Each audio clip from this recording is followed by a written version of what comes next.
What is going on, guys? Dylba here, and today I'm bringing you another One Piece Treasure Cruise video. Today I'm just going to give you a quick little breakdown of the new legend Usopp and Yasopp. I thought since we don't have very much content at the moment, I'll just do a couple of runs, see what my initial thoughts of them are, and let you guys choose whether or not you would like to pull for this said character in his upcoming part, which from today would be tomorrow, since the Snake part is out today.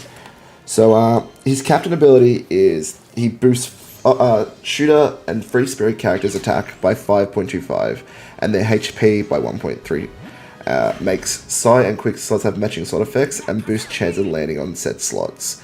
And when you take damage from the enemy, delays all enemies by 1 turn, which ignores all like immunity to delay, which is like good and bad. I noticed when trying to build some teams and trying to do some runs, when you want to stall and the enemy might have an effect, especially in like something like an arena. If you get attacked and then there's a delay and then they create an effect, sometimes it'll be a detriment. Like if you're in the Mihawk arena, you take a hit from Moria, you then delay him, he adds the gloom effect, and then the only way to get out of that is to be hit again, and every time you get hit, he delays, and it's just a never-ending cycle, and he'll end up whittling you down that way. So you actually have to make sure you have damage for some of those stages.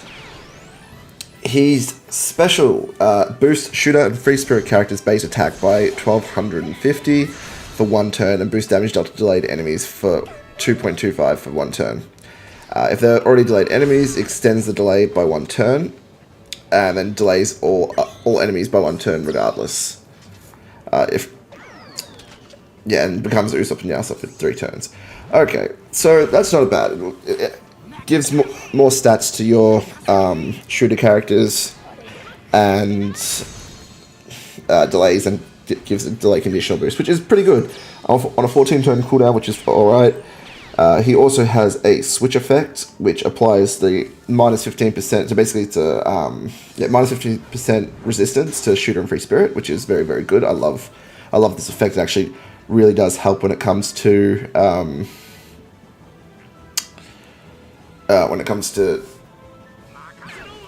taking down those harder bosses. Sorry, I'm like, brain's not working this morning. And then he gets completely removes paralysis or despair. Wish was like, not like it completely removes, like removes like 3 turns of cruise or whatever, and then also removes despair. Because it only does it for himself, it's not as viable, and he does have a super switch after switching 6 turns.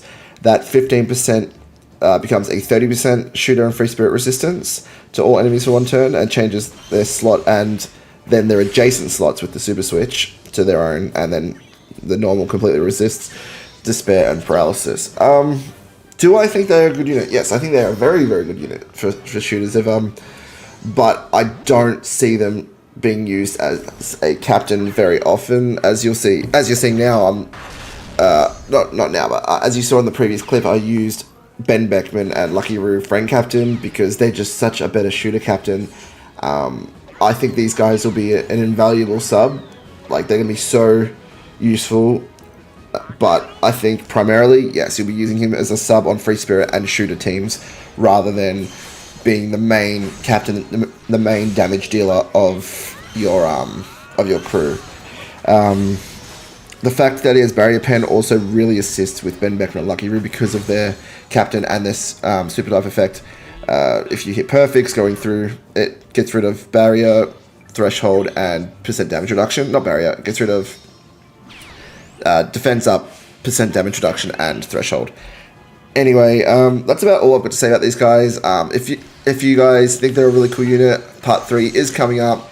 I wouldn't say I'd recommend it because we have had a lot of amazing Sugafests, and Uta has been by far the best one of all these Super Sugafests to pull. So if you've got some extra gems laying around, I'd still recommend go back to Part 1 of the Uta banner and try and get Uta, because she is by far the best one.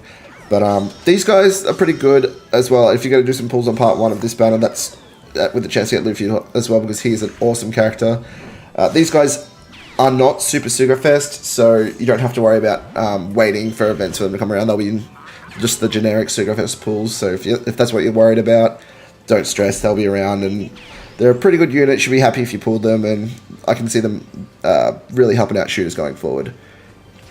Anyway guys, don't forget to like, comment, and subscribe for more One Piece Treasure Cruise content. I hope you enjoyed this video. If you like me doing this type of stuff, I'll try and put out some more content, just because of the drought we've had the last couple of weeks, which sucks. You'd be surprised because of the movie events, we've had more content.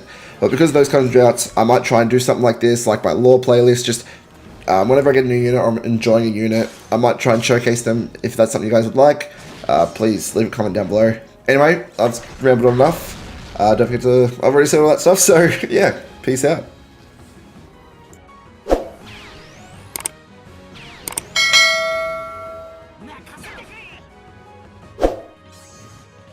아,